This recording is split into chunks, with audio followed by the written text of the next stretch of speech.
The only thing I have like somewhat of a Sure. against is Sure. the them boys. Like I feel like it's a little too controversial / divisive. Like Guys, he's referring to Jews. That's my code word for them. You said that you like the true crime stuff, right? I do. I enjoy it. So I covered 9/11 extensively, and I think we've been withholding certain things, and I stand for truth, whether it's through women, history, geopolitics, whatever. There was absolutely a Zionist entity involved in 9/11, and they've done everything in their power to withhold that information from people. And then obviously what's going on in Gaza right now, I think that's something that's also important to talk about, because we got kids getting killed every single day and getting bombed. So people need to understand the history to realize how we're in this position now where we have a foreign government controlling our government, and we're paying our tax dollars to the foreign government to kill kids.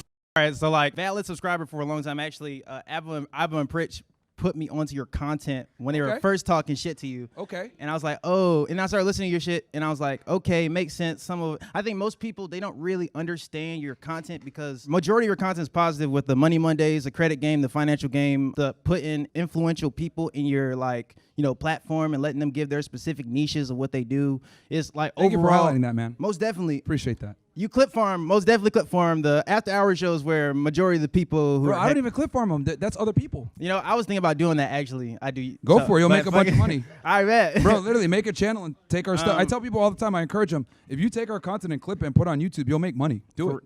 I don't mind. I'm not going to content ID you.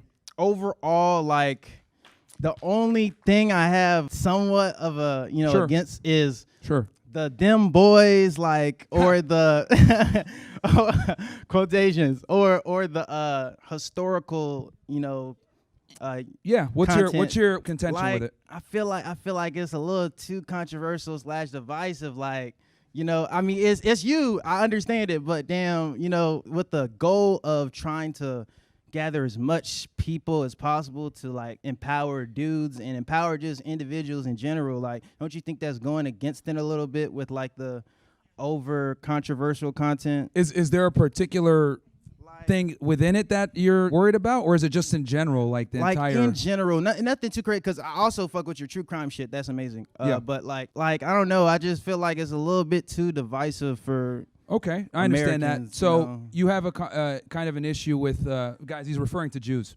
That's my code word for them. So you said that you like the true crime stuff, right? I do. I enjoy it. So I covered 9/11 extensively, right? Now, people would think commonly that some dude in a cave named Osama bin Laden somehow masterminded a terrorist attack with another guy named Khalid Sheikh Mohammed, the uncle of Ramzi Youssef, and they were able to successfully pull off the most damaging and worst terrorist attack in U.S. history. When that's the official narrative, right? That came out, I think, in 2004, 2005, which Al-Qaeda was definitely involved, right? I'm not one of these like crazy conspiracy theorists that's going to tell you, oh, it wasn't Osama. No, it was him. They did plan it. But I think to not identify the other participants in 9/11 would be not true to the crime, right? It wouldn't be true crime because I'd be lying to you. And I think we've been withholding certain things, and I stand for truth, whether it's through women, history, geopolitics, whatever. There was absolutely a Zionist entity involved in 9/11, and they've done everything in their power to withhold that information from people. We found out recently that JFK, when he was assassinated, Israeli intelligence was involved. We're finding out with RFK the same thing, and they've held these documents for 60, 80 years. I wonder why. So with 9/11, and I could quickly go through it if you guys want me to, but there was you guys want me to? All right. Let's go through it. Oh, I can already see some. Okay. Shaniqua in the back is mad. Don't worry. We'll get to you next. We'll talk about, watermelon and fried chicken here in a second. So, the Kool-Aid assassins in the back. So, let me kind of go through it, right? Because I see what you're saying. You're saying like, hey, this topic is very dangerous. It could get you banned. I understand your perspective. But what I'm going to share now, I guarantee most people here don't know, and they don't know because people don't talk about it because it's been suppressed. So on 9/11, the day of 9/11, there were 5 individuals that were on top of an apartment complex out in Jersey City, if I'm not mistaken, or Hoboken, one of these places right over the river, and they were there at about 8 o'clock in the morning, about an hour prior to the towers being hit. And what ended up happening was when the first tower got hit, they started celebrating and dancing, these 5 individuals. A woman is looking out to the towers with her binoculars, and she sees these 5 individuals dancing in front of a van. Well, that's weird. Why are these guys celebrating as the towers are on fire? And I'm not just talking about dancing. Like, these dudes are moonwalking. Like, they're doing some Michael Jackson type shit, right? They're going nuts, right? That's why she was able to see the commotion.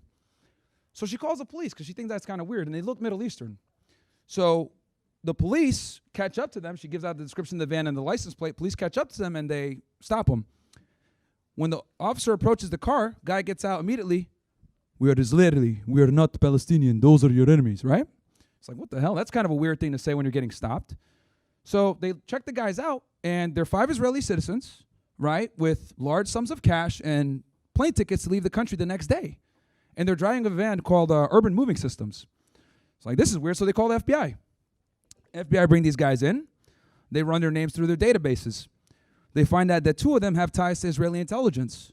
Well, that's weird. These guys were there an hour before the towers hit. They're dancing and celebrating. And then they asked them, hey, did you guys have prior knowledge that this was going to happen? They said no, but they got polygraphed and they were lying. And then they end up holding those guys in jail for about 70 days, immigration custody. And then ended up getting deported, getting sent back to Israel. And they went on a talk show, and they admitted that they were there to document the event, right? Which means they had foreknowledge that the towers are going to be hit. Now, that's just one component. That doesn't account for a bunch of other Israeli art students that were caught all across the United States spying across government buildings. The DEA wrote a whole memo about it, where these Israelis were behaving like art students to get access to the buildings and being interns, and they end up getting caught up in aspiring as well. And this is all leading up to 9/11.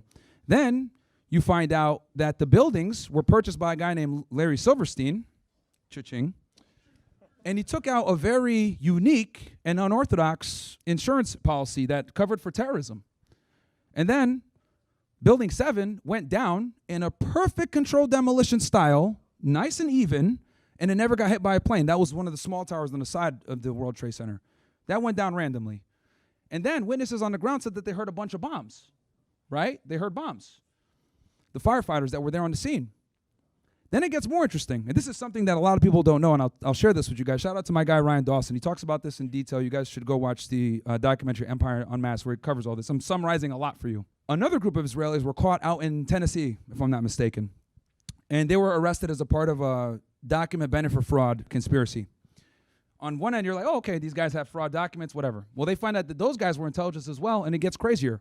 One of them had a slip that shows that they were at the World Trade Center a month or 2 before 9/11, okay? And there was a woman that was going to testify against them that at the DMV, because she worked at the DMV giving these guys fake licenses and stuff like that. She was going to testify against them on behalf of the FBI. Before she went to court, she ends up dying in a fiery car crash all of a sudden, randomly, right? Keep in mind, Mossad has the most complete assassinations of any intelligence agency in the world. That's the CIA functional equivalent for Israel. So you have this witness that's dead. You have these guys that were in the World Trade Center prior that are Israeli intelligence. They were there to do sprinkler maintenance, but the Port Authority who runs the World Trade Center didn't have a permit for them to be there. So what were they doing there, right? And then when you look at the World Trade Center, the way it went down, again, looked like controlled demolition, right? I interviewed Richard Gage on my show. He's an engineer. 3,000 plus engineers have put their career on the line saying like this was absolutely a controlled demolition for the Twin Towers and for Building 7. So look, I'm not saying the Israelis did it, but what I will say is that there's absolutely Zionist fingerprints all over it. So and they had at least at bare minimum foreknowledge of what was going to happen, and they facilitated happening. And then it gets even better. That moving company I told you about, remember they had the vans? FBI does a search warrant at the headquarters. The head of the company is a guy named Dominic Suter. They go and do the search, and they find a bunch of computers and stuff. Not likely for a moving company. Why do you guys have all these computers, all these hard drives? So they call Dominic Suter, hey, man, I want to bring you in for an interview. What does he do? Flees to Israel. Dude turns into Goku, instant transmission. Right? Gone. He went to Israel. To this day, they still don't have him. And then on top of that, those guys filled those polygraphs like I mentioned before, and it's just fingerprints all over the place, man. And this is stuff that no one, like, they kept this stuff classified for a very long time. But you can look at the FBI 302s now. This is all true with these Israelis being involved. And then I haven't even talked about Team E11, how they were in the towers before, and all this other stuff. But where there's smoke, there's fire, man. So there was absolutely foreknowledge. Now, to answer your question, you're saying, hey, why talk about this stuff? Well, I guarantee a bunch of people here did not know that. They probably went off the official narrative. Hey, some dude in the cave planned an attack against us. It was Al-Qaeda, and that's it. No, it was way more than just that. So that's really what it is, man. I think that's why it's important to get that stuff out there. And then obviously what's going on in Gaza right now, I think that's something that's also important to talk about because we got kids getting killed every single day and getting bombed. And we're supporting, the extermination of children. So people need to understand the history to realize how we're in this position now where we have a foreign government controlling our government and we're paying our tax dollars to the foreign government to kill kids. That's why I talk about it.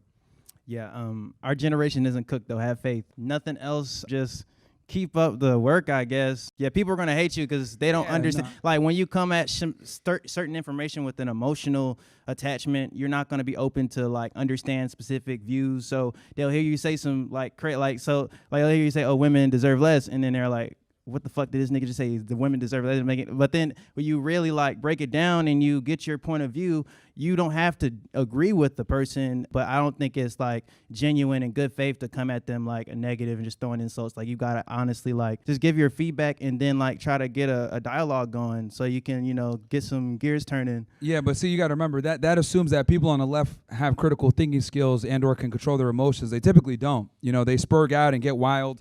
You know, they protest, they get loud, whatever. So they don't want to have conversations. You know, keep in mind that like censorship is like a liberal thing. They're totally pro censorship. They don't want to have discussions because they know that we got the truth on our side.